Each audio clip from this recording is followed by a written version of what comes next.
안녕하세요. 오늘부터 수요일 오후 7시 30분에 이렇게 온라인을 통해서 우리가 함께 이제 말씀을 나누게 됩니다.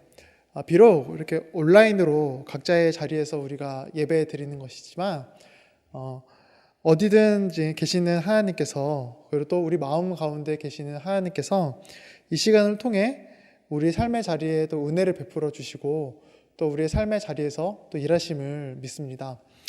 그러면 이제 기도하심으로 예배를 시작하겠습니다. 기도하겠습니다. 하나님 아버지, 또 이렇게 우리에게 귀한 시간 또 허락해 주심에 감사합니다.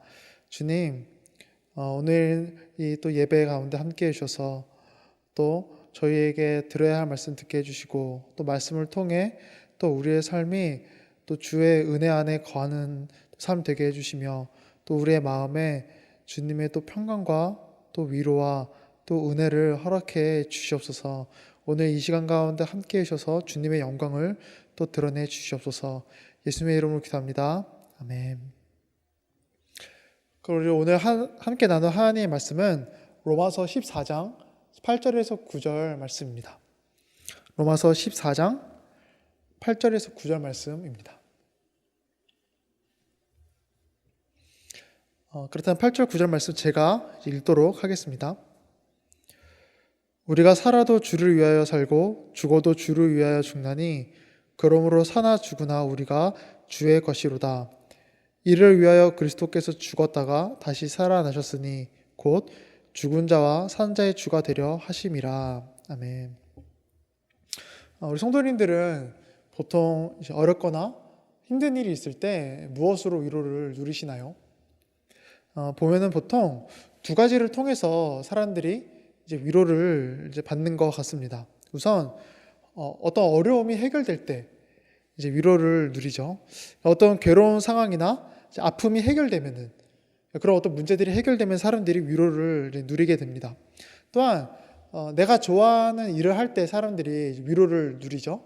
뭐 맛있는 걸 먹는다거나 뭐 여행을 간다거나 뭐 어떤 좋아하는 영화를 본다거나 뭐 이렇게 내가 좀 좋아하는 그런 일을 할 때 사람들이 보통 위로를 누리게 됩니다. 이처럼 사람들은 이제 어려움이 해결되고 혹은 좋아하는 일을 통해서 이제 위로를 누리는데요. 사실 이제 우리는 다 알고 있습니다. 이렇게 얻는 위로는 일시적이라는 것을요. 어려움이 해결된다 하더라도 분명 또 다른 어떤 문제와 또 다른 어떤 어려움이 우리에게 찾아올 것이고요. 내가 좋아하는 어떤 일을 통해서 내가 지금 어떤 위로를 누린다 하더라도 그 좋아하는 일을 통해서 얻는 그 기쁨이라는 어떤 감정은 이제 오래 가지는 못하죠. 영원한 게 아니잖아요.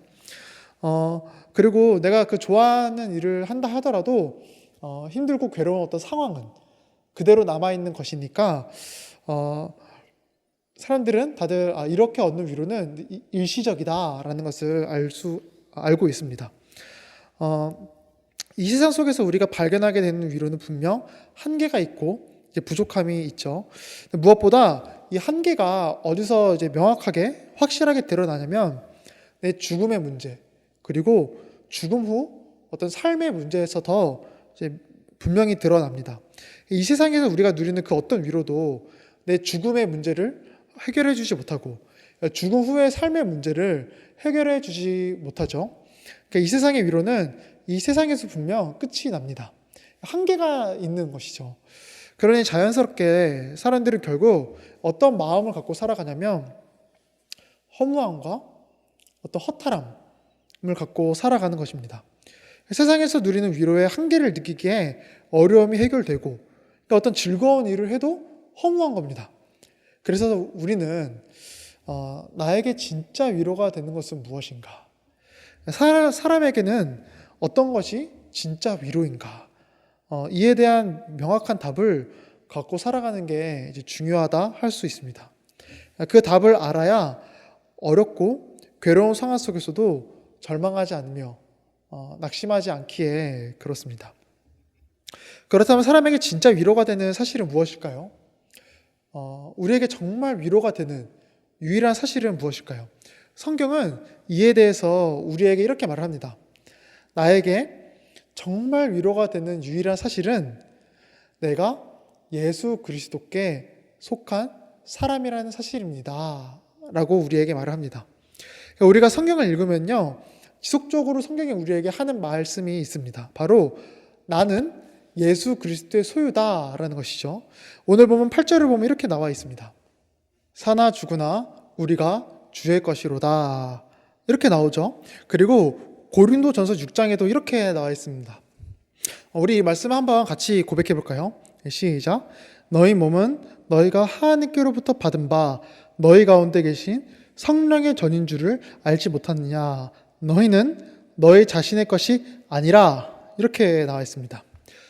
우선 이 사실을 처음 접할 때 조금 의아하고 그리고 사람에 따라서는 조금 불쾌할 수도 있습니다. 왜냐하면요, 우리가 살아가는 세상은 나의 주인은 나라고 하기에 그렇습니다. 그러니 다들 인생을 내 마음과 내 생각대로 살고 싶어 하고, 그리고 그렇게 살아도 그에 대해서 뭐라고 하는 사람이 거의 없죠. 왜요? 나의 주인은 나이니까요. 세상은 내 인생을 내가 주인이 되어 내 뜻대로 하기 원하고, 그리고 그렇게 할 때 인생에 만족이 있을 것이다, 이렇게 말을 하는데, 성경은 우리 그리스도인에게 너무나도 다른 이야기를 합니다. 당신은 당신의 소유가 아닙니다. 당신은 그리스도의 것입니다 라고 말을 합니다. 그리고 우리가 이 진리를 깨달을 때 비로소 우리의 인생에 참된 위로가 찾아온다라고 할 수 있는 것이죠. 그렇다면 왜 그럴까요? 왜 내가 그리스도의 소유라는 그 사실을 우리가 인정하고 우리가 확신할 때 왜 우리에게 위로가 찾아올까요? 그것은 이제 두 가지로 우리가 좀 볼 수 있습니다. 우선 첫 번째로요, 내가 예수님의 소유라는 사실이 왜 나에게 위로가 되냐면요, 우리가 예수님의 소유된 모습으로 살아가는 것, 그것이 처음 우리가 지음받은 모습이기에 그렇습니다. 태초에 이제 하나님께서 사람을 창조하셨죠. 하나님께서 사람을 창조하실 때 사람이 오직 하나님만을 높이고 오직 하나님만을 찬양하도록 하나님은 만드셨습니다. 우리 이사야 말씀 한번 또 볼까요? 우리 한번 같이 고백해 보겠습니다. 시작. 이 백성은 내가 나를 위하여 지었나니 나를 찬송하게 하려 함이니라. 아멘. 이처럼 하나님은 처음에 사람을 창조하실 때 사람이 오직 하나님만을 높이고 찬양하도록 만드셨습니다. 즉 사람은 태초에 인생의 주인이 내가 아닌 하나님이었고, 그것을 알았기 때문에 아담과 하와도 그 하나님의 말씀에 순종하는 모습으로 처음에 살았던 것이죠. 이제 그러다가 뱀의 유혹으로 아담과 하와가 이제 죄를 범하게 되는데, 그때 뱀이 이제 그들을 어떻게 유혹했냐면 이렇게 유혹을 합니다. 창세기 3장 말씀 보겠습니다. 너희가 그것을 먹는 날에는 너희 눈이 밝아져 하나님과 같이 되어 선악을 알 줄 하나님이 아심이니라. 지금 뱀이 이제 어떻게 유혹을 하냐면 너가 하나님처럼 된다, 이렇게 말을 하면서 선악을 구분한다, 이렇게 말을 하죠. 즉 선과 악의 기준을 하나님께 두는 것이 아닌 너가 인생의 주인이 되어 선악을 결정할 수 있다, 이렇게 유혹을 하는 겁니다. 아담과 하와는 지금 그 유혹에 넘어가서 죄를 범한 것이죠. 그러니 이때부터 죄로 타락한 사람은 이제 자연스럽게 어떤 인생을 사냐면 내가 내 삶을 다스리는 인생, 내가 내 인생의 주인이 되고 싶은 그런 인생을 이제 살게 되는 것입니다. 죄란 그런 것입니다. 죄는 누군가의 다스림을 받는 것을 진절이 나도록 싫어합니다. 그게 하나님일지라도요. 죄는 늘 자신이 통치하고 싶어하고 자신이 주인이고 싶어하는 것입니다. 그래서 예수님께서 우리를 죄에서 구원하셨다라는 것이 이제 어떤 의미냐면, 죄에 빠져 내가 주인인 채 살아가는 삶에서 태초의 모습, 그러니까 원래 지음받은 모습으로 회복시키는 것, 그것이 바로 구원이라 할 수 있는 것입니다. 그러니 그렇게 사람이 죄에서 구원받아 그리스도의 소유가 될 때 궁극적인 위로, 참된 위로가 찾아오는 것이죠. 그게 태초에 지음받은 원래의 모습이기에 그렇습니다. 그게 진짜 사람다운 모습이기에 그렇습니다.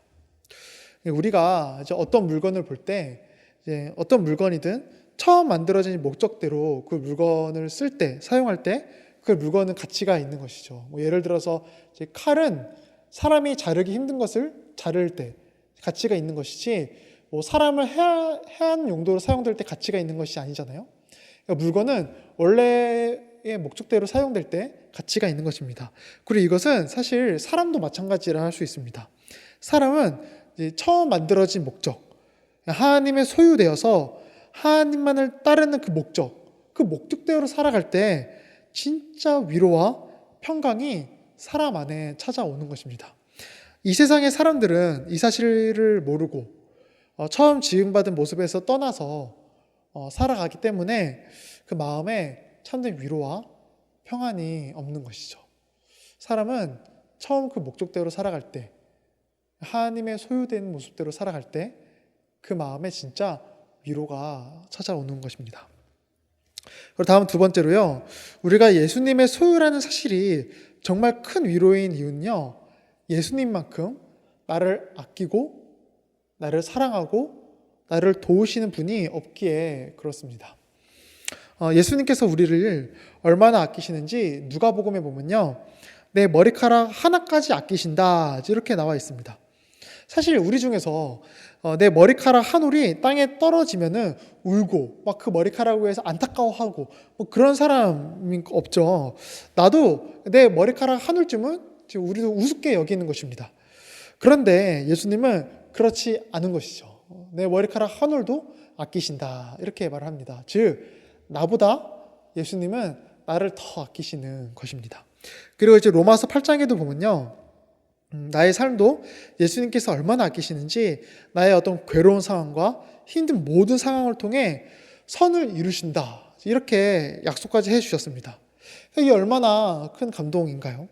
사실 세상은요, 내 괴로운 상황과 아픈 상황은 그냥 잊어버려라 이렇게 말합니다. 힘들고 아픈 상황 그거 어쩔 수 없다 이렇게 말을 합니다. 그리고 야, 다 잊고 다시 시작하면 된다 이렇게 말을 하죠.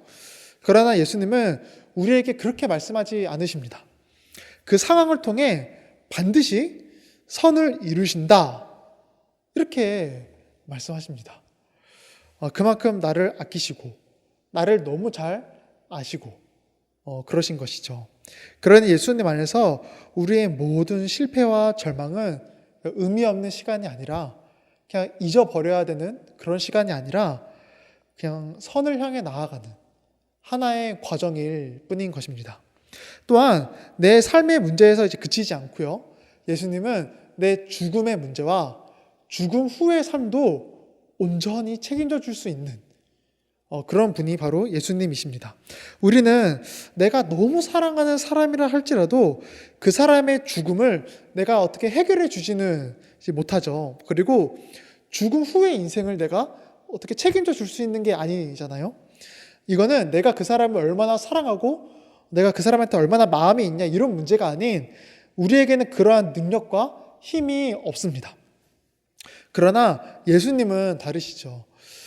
예수님은 내 죽음의 문제와 그 후의 문제를 해결해 줄 수 있는 그런 능력과 힘이 있으시고, 예수님은 나를 위해 기꺼이 그렇게 해 주십니다. 왜요?